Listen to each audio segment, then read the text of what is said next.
And we're about to go to breaking news. We're going live to the Independence Police Department for a news conference there. We are expecting to learn more about a deadly double shooting at an apartment complex there yesterday. Let's listen in. Specifics of the investigation or any investigation broadly. But what I can tell you is that yesterday afternoon at approximately 1:43 hours, we were called to the 16,000 block of Larkspur Lane, the apartment complex there, the Opal Spring Apartments, regarding a domestic violence disturbance with a possible assault. When we arrived, officers encountered a female who ultimately was armed with a knife, and as a result of that encounter, it resulted in 2 fatalities, one to the armed female and one to a child. I'm not going to release any identities or any more identifying information as it pertains to that until notifications are made. All of that will come out as the investigation unfolds.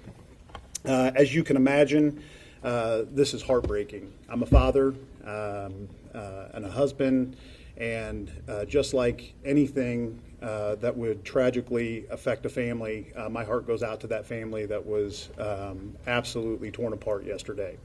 From our side in the Independence Police Department, it also affects our personnel. Obviously, there is an emotional and massive toll on our Independence family, our community, anytime we have incidents like this that occur.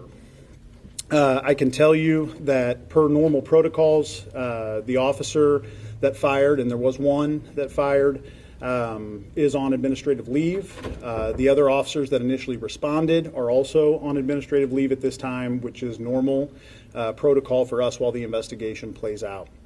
I can also tell you that per their training, their response was exactly as they were trained to perform yesterday, and they did so according to that training and expertise.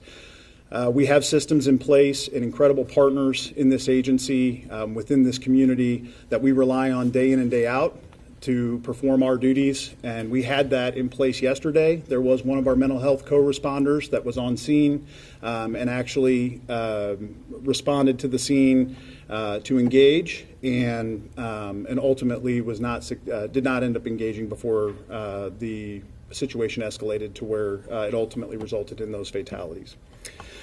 What I'd like to focus on is a broader message, and while again the events of yesterday are tragic, there is something that we can do in situations like this, and we need the public's help. This affects not just Independence, not just the metro area, but all across the country.